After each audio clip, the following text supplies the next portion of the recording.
Hello दोस्तों, आप सभी दोस्तों का मैं फिर से स्वागत करता हूं अपने चैनल पे जिसका नाम है ऑनलाइन सेवा। दोस्तों, आज की वीडियो में मैं जो आपको बताने वाला हूं, इस वीडियो में मैं composition dealer, nil rate, exempt rate, non GST item यानी वो आइटम जो जीएसटी से रिलेटेड नहीं है उनके ऊपर आज ये वीडियो मैं बनाने वाला हूँ। मेरे कई दोस्तों ने मुझे रिक्वेस्ट करी है, आप सभी भाइयों मुझे कोई ना कोई कमेंट करके कोई ना कोई क्वेश्चन, कोई ना कोई अपनी इंक्वायरी करते रहते हो और मैं कोशिश करता हूँ कि आपके हर इंक्वायरी का आंसर मैं जल्द से जल्द दे सकूँ। मैं कई दिनों से यहाँ पे वीडियो अपलोड नहीं कर पाया क्योंकि एक्चुअली मेरी तबीयत ख़राब थी, जिस कारण मैं यहाँ वीडियो अपलोड नहीं कर पाया। तो कोई नहीं, फिर भी रिक्वेस्ट पर रिक्वेस्ट आ रही थी मेरे दोस्तों की कि आप कंपोजिशन के ऊपर कोई वीडियो बनाइए। तो आज मैं कंपोजिशन के ऊपर ही वीडियो अपलोड करने वाला हूँ और इसके अंदर मैं बताऊँगा कि हम जो एंट्री करेंगे वो आज इसके अंदर 4-5 चीज़ होंगी जो कि कवर में कर लूँगा, ताकि आप लोग कमेंट दोबारा ना करें कि कमेंट करें। कहने का मतलब ये नहीं कि आप कमेंट ही ना करें, मतलब आप लोगों के मन में कोई भी ऐसा डाउट नहीं रहने दूंगा कि आप मुझसे दोबारा पूछें कि एग्जाम्प्ट के ऊपर, नील रेट के ऊपर, नॉन जीएसटी से, अनरजिस्टर्ड परचेज से और कंपोजिशन डीलर से अगर हम कोई माल खरीदते हैं तो उसकी एंट्री हम कैसे करेंगे टैली के अंदर। तो आज मैं ये पाँचों के पाँचों ऑप्शन कवर करने वाला हूँ। सबसे पहले देखिए, एग्जाम्प्टेड है। एग्जाम्प्टेड का मतलब होता है वो आइटम जिसके ऊपर टैक्स नहीं लगेगा। नील रेट का मतलब भी वही होता है कि वो आइटम जिसके ऊपर टैक्स नहीं लगेगा। नॉन जीएसटी का मतलब भी यही होता है कि वो आइटम जिसके ऊपर टैक्स नहीं लगेगा। तो सर, इन तीनों में डिफरेंस क्या हुआ? क्यों इनको अलग अलग नाम दिया गया जब इनके ऊपर टैक्स ही नहीं रखा? क्यों ना इनको एक ही नाम दिया गया? तो दोस्तों, मैं अब आपको क्लियर कर देता हूँ कि एग्जाम्प्ट का मतलब होता है वो आइटम जिनके ऊपर फिलहाल अभी कोई भी टैक्स एप्लीकेबल नहीं किया गया लेकिन फ्यूचर में किया जा सकता है, वो हमारे एग्जाम्प्टेड गुड्स कहलाते हैं। नील रेट का मतलब होता है वो आइटम जिनके ऊपर फ्यूचर में कभी भी टैक्स नहीं लगाया जाएगा। नॉन जीएसटी का मतलब होता है कुछ ऐसे आइटम जो जीएसटी के अंदर नहीं है, वो भी हमारे लिए नील रेट के बराबर ही होते हैं, जैसे कि अल्कोहल हो गए, ये जो दारू शराब होते हैं, पेट्रोल हो गए जो लिक्विड आइटम है, इनके ऊपर भी नील रेट ही माना जाएगा क्योंकि जीएसटी के अंदर नहीं आते। अनरजिस्टर्ड परचेज और कंपोजिशन, ये दोनों आप ऑप्शन देख रहे होंगे। अब देखिए, अनरजिस्टर्ड डीलर से भी हम जब माल खरीदेंगे तो और कंपोजिशन डीलर से जब हम माल खरीदेंगे तो दोनों में डिफरेंस क्या होगा? जाहिर सी बात है दोस्तों, देखिए मेरे सामने जो इनवॉइस आएगा उसके ऊपर अगर टैक्सेबल इनवॉइस लिखा हुआ है और उसके ऊपर टैक्स मेंशन है, रेट मेंशन है जीएसटी का, तो जाहिर सी बात है इसे हम अंदाज़ा लगा सकते हैं कि वो हमारे किसी रजिस्टर्ड पार्टी का ही बिल होगा। लेकिन अनरजिस्टर्ड डीलर भी इनवॉइस के ऊपर टैक्स नहीं लगाता, कंपोजिशन डीलर भी टैक्स के ऊपर, वो इनवॉइस के ऊपर टैक्स नहीं लगाता। तो मुझे कैसे पता चलेगा कि ये जो बिल है वो अनरजिस्टर्ड डीलर का है या कंपोजिशन का है? क्योंकि दोनों ही केस में ये दोनों ही पार्टी टैक्स नहीं लगाते। तो इसका सिंपल आंसर ये है कि जब भी आपके हाथ में इनवॉइस आए और उसके ऊपर बिल ऑफ सप्लाई लिखा हो तो समझ जाइएगा वो कंपोजिशन डीलर ने आपको माल बेचा है। और अगर उसके ऊपर ना टैक्सेबल इनवॉइस है और ना ही बिल ऑफ सप्लाई, तो समझ जाइए कि वो अनरजिस्टर्ड डीलर ने आपको माल बेचा है। तो चलिए अब मैं इनकी एंट्री आपको करके दिखाता हूं। और अगर जो मेरे नए दोस्त जो ये वीडियो पहली बार देख रहे हैं वो मेरे चैनल पे विजिट कर लीजिए और यहाँ पे आके आप लोग जीएसटी विथ टैली की एंट्री देखोगे, जिसमें भी आपको कोई डाउट हो, हर डाउट के ऊपर एक इसके अंदर वीडियो अपलोड है, आप वहाँ से देखकर अपने डाउट क्लियर कर सकते हैं। लेकिन फिर भी अगर आपके डाउट क्लियर नहीं होते तो आप कमेंट कर सकते हैं या फिर मेरे इस साइड पे जाके यहाँ क्लिक करेंगे तो ये मेरा ही साइड है जीएसटी से रिलेटेड, इस पे जाकर आप पूरी नॉलेज ले सकते हैं। और प्लीज़ चैनल को सब्सक्राइब करना ना भूलें। तो चलिए हम एंट्री करते हैं। तो सबसे पहले तो मैं एंट्री डिलीट कर देता हूं जो उसके अंदर आपको दिख रहा था, ताकि मैं आपको शुरू से बता पाऊँ। चलिए सबसे पहले मैं क्या करूँगा, अकाउंटिंग इन्फॉर्मेशन में अकाउंटिंग वाउचर में चलते हैं हम। परचेस में जाने के बाद डेट ध्यान रखिएगा, डेट 1 जुलाई के बाद ही हो, अगर इससे पहले होगा तो टैक्स वगैरह कैलकुलेट नहीं होता। यहाँ इनवॉइस नंबर डाल दीजिए। उसके बाद यहाँ पार्टी सेलेक्ट कर लीजिए, अनरजिस्टर्ड। देखिए मैंने अनरजिस्टर्ड को बनाते समय सन्डी क्रेडिटर के अंदर लिया हुआ है। ये फंडा आप लोगों को पता ही है, जब भी हम किसी से माल खरीदते हैं तो वो हमारे क्रेडिटर होते हैं और जिसको हम माल बेचते हैं वो हमारे लिए डेटर होते हैं। लेकिन मैं इसे इस तरीके से देखता हूँ कि जिससे मुझे पैसा लेना है वो मेरे लिए डेटर है और जिसको मुझे पैसा देना है वो मेरे लिए क्रेडिटर है। ये थोड़ा आसान तरीका होता है क्योंकि इसमें एक ही चीज़ है, अमाउंट लेना है तो डेटर और देना है तो क्रेडिटर। इसके बाद आप यहाँ पे उसका एड्रेस वगैरह मेंशन कर दीजिएगा। उसके बाद इस ऑप्शन को यस करके यहाँ पे अनरजिस्टर्ड डीलर डिफाइन कर दिया मैंने। ठीक है दोस्तों, अब यहाँ पे देखिए परचेस ले लीजिएगा। परचेस को भी मैं शो कर देता हूँ। परचेस मैंने परचेस अकाउंट के अंदर लिया हुआ है। उसके बाद मैंने इसे सिंपल सेव करा है। जीएसटी एप्लीकेबल वगैरह इन ऑप्शनों को नो ही रहने दीजिएगा। देन मैंने सेव कर दिया। उसके बाद ये आइटम बनाया मैंने, नील रेटेड आइटम। मैं ये भी चेक करवा देता हूँ। देखिए नील रेट नाम लिखा मैंने पीसी से ही मेरे, और इस ऑप्शन को यस करके मैंने यहाँ पे नील रेट डिफाइन कर दिया टैक्सेबिलिटी के अंदर। उसके बाद मैंने सेव कर दिया मैंने। सिंपल 5 आइटम 10,000 के हिसाब से। उसके बाद चाहे तो आप एक और आइटम बना लीजिए, जैसे मैंने नॉन जीएसटी आइटम बना देता हूँ। ये हमारे पीसीस के अंदर चले जाएंगे। उसके बाद एप्लीकेबल, इसके बाद यहाँ पे डिस्क्रिप्शन, इसका एचएसएन कोड वगैरह मेंशन कर दीजिएगा। और ये हमारे लिए अननाउ है क्योंकि ये आइटम हमारा नॉन जीएसटी से रिलेटेड मैं बना रहा हूँ। तो यहाँ पे ये ऑप्शन आपको मिलेगा, इज नॉन जीएसटी गुड। अगर ये ऑप्शन आपको नहीं मिलता तो आप F12 दबाइएगा और यहाँ पे सेट टाइप ऑफ गुड को यस कर दीजिएगा, तभी आपके सामने वो ऑप्शन आएगा। इसके बाद सेलेक्ट करके इसे सेव कर दीजिए। सॉरी दोस्तों, मेरी तबीयत ख़राब है कुछ दिनों से, इसीलिए मैं वीडियो भी अपलोड नहीं कर पा रहा, पर चलिए कोई नहीं। यहाँ 5 आइटम डालिए। इसको भी अमाउंट मैंने मेंशन कर दिया 5000। ऐसे एक और आइटम मैं क्रिएट कर देता हूँ, एग्जम्प्ट गुड्स।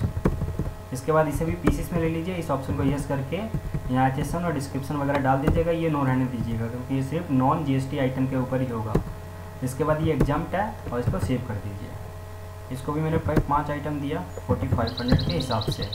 और उसके बाद आप इसको कर दीजिए सेव।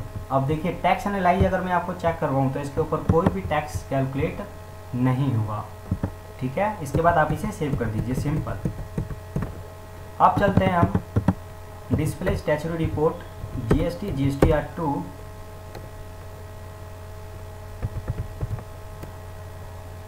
और यहाँ पे कोई प्रॉब्लम आ गई, चेक कर लेते हैं क्या प्रॉब्लम है।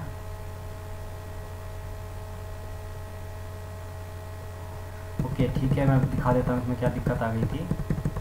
मैं इसको डिलीट कर देता हूँ एक बार। ठीक है, मैं फिर से एंट्री कर देता हूँ।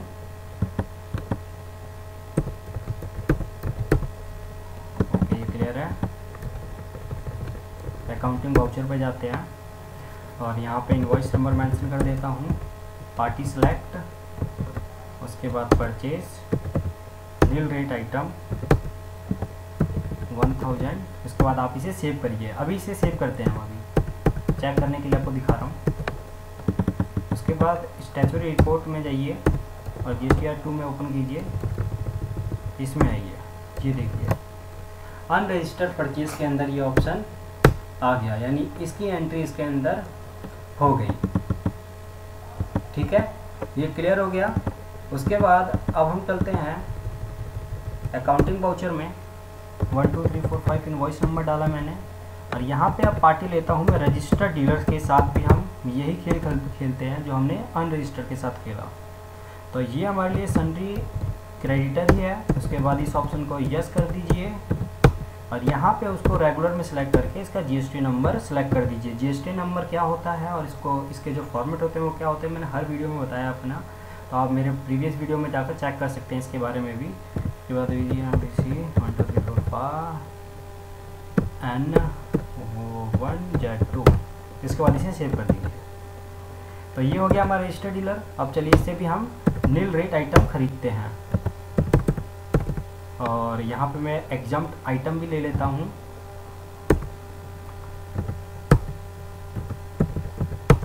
ठीक है दोस्तों, आप चाहें तो यहाँ पे ये जो नॉन जीएसटी आइटम है ये सेलेक्ट कर लीजिएगा।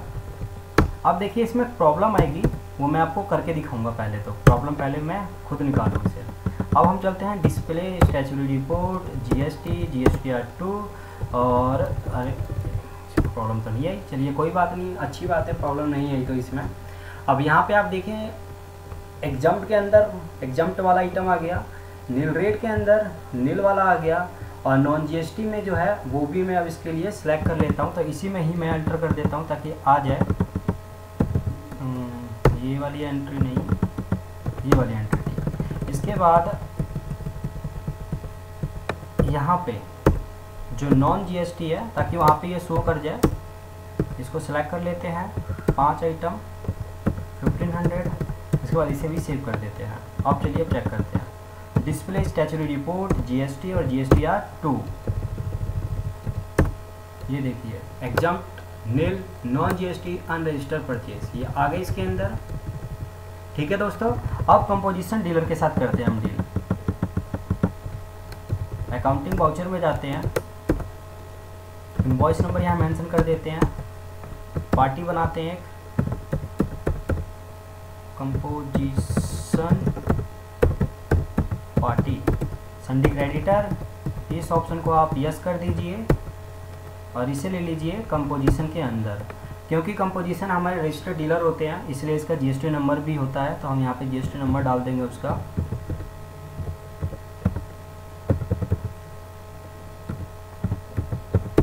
इसके बाद आप इसे सेव कर दीजिए। अब परचेस, और अब मैं यहाँ पे चाहूँ तो आप नील रेट आइटम ले लो, ठीक है, या फिर चाहो तो यहाँ पे टैक्सेबल वैल्यू लीजिए। तो मैं टैक्सेबल वैल्यू वाली आइटम लेता हूँ ताकि आप लोगों को कोई कंफ्यूजन ना हो। Pieces, yes, description, HSN code, on value.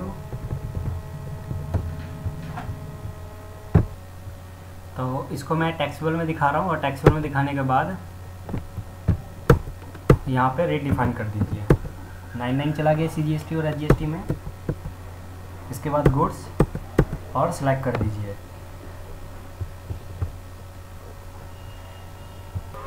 अब देखिए दोस्तों, ये मैंने मैंगो को जो बनाया है टैक्सेबल के अंदर इसलिए लिया है, जानबूझ के लिया है, ताकि ये दिखा सकूँ कि जब भी हम कंपोजिशन पार्टी से कोई माल खरीदते हैं, चाहे वो टैक्सेबल वैल्यू ही क्यों ना हो, वो हमारे लिए नील रेट होता है। क्योंकि वो रिवर्स चार्ज के अंदर तो आता नहीं है। रिवर्स चार्ज कब एप्लीकेबल होता है? जब हम अनरजिस्टर्ड डीलर से माल खरीदे।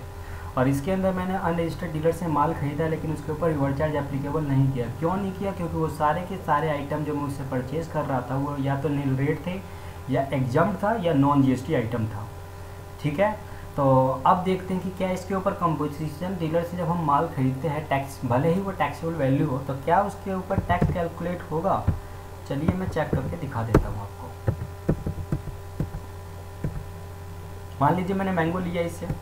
अब यहाँ पे मैं सीजीएसटी बना लेते हैं। चलिए सीजीएसटी, ये ड्यूटी एंड टैक्स के अंदर चला जाएगा, जीएसटी और सेंट्रल टैक्स। देखिए इसने कैलकुलेट नहीं करा, कोई बात नहीं। चलिए मैं एसजीएसटी भी बनाकर आपको दिखा दूँ। Duty and tax, GST, state tax. तो इसने इसके ऊपर स्टेट टैक्स भी नहीं काटा। टैक्स एनालिसिस भी चेक करवा देता हूँ। ऑल टैब 1, यहाँ पे देखिए कोई भी इसका टैक्स रेट डिफाइन नहीं हुआ। तो अब आपको समझ में आ गया होगा कि अगर हम कंपोजिशन डीलर से भले ही टैक्सेबल वैल्यू ही क्यों ना खरीदे, वो हमारे लिए नील रेट होता है। इसके बाद हम इसे सेव कर देते हैं। अब चलिए डिस्प्ले में स्टैच्यूटरी रिपोर्ट जीएसटी और जीएसटीआर 2 में चलते हैं, और यहाँ पे चल के मैं आपको चेक कराता हूँ। ये देखिए कंपोजिशन डीलर के अंदर भी ये आ गया। अब क्योंकि इसके ऊपर किसी भी प्रकार का कोई टैक्स कैलकुलेट नहीं हुआ, तो हमें इसके ऊपर कोई आउटपुट टैक्स वगैरह पेमेंट करने की ज़रूरत नहीं है, और ना ही इसके ऊपर कोई इनपुट टैक्स वगैरह चक्कर में पड़ना है। तो उम्मीद करता हूँ कि आपको ये वीडियो समझ में आया हो। ये 8वें नंबर पे, 7वां और ये 6ठा, 5वां, 4था, इनके ऊपर मैं वीडियो पहले ही बना चुका था। नेक्स्ट वीडियो में मैं ISD credit, TDS credit, TCS credit, इन तीनों टॉपिक के ऊपर बात करूँगा। और नंबर 12, नंबर 13 जो है इसके ऊपर मैं वीडियो बना चुका हूँ ऑलरेडी। तो जो बचेगा हमारा 9, 10, 10 2, 11 और 14, इसके ऊपर जल्दी वीडियो बनाकर मैं आपके लिए अपलोड कर दूंगा, ताकि आप लोगों को ना तो GSTR1 में कोई कन्फ्यूजन हो, क्योंकि GSTR1 से रिलेटेड ये सारे ऑप्शन मैं बता चुका हूँ। और GSTR2 में ये जो ऑप्शन बच गए, इन ऑप्शन को भी मैं जल्द ही वीडियो के थ्रू आप लोगों को समझाने की कोशिश करूँगा। प्लीज़ मेरे चैनल से जुड़ने के लिए सब्सक्राइब कर लीजिए। थैंक यू सो मच दोस्तों, आप लोग मुझे अच्छे अच्छे कमेंट्स दे रहे हैं, मुझे मोटिवेट कर रहे हैं और मुझे खुशी हो रही है कि मेरी वीडियो आप लोगों के काम आ रहे हैं। तो नेक्स्ट वीडियो के साथ हम फिर मिलते हैं। बाय दोस्तों।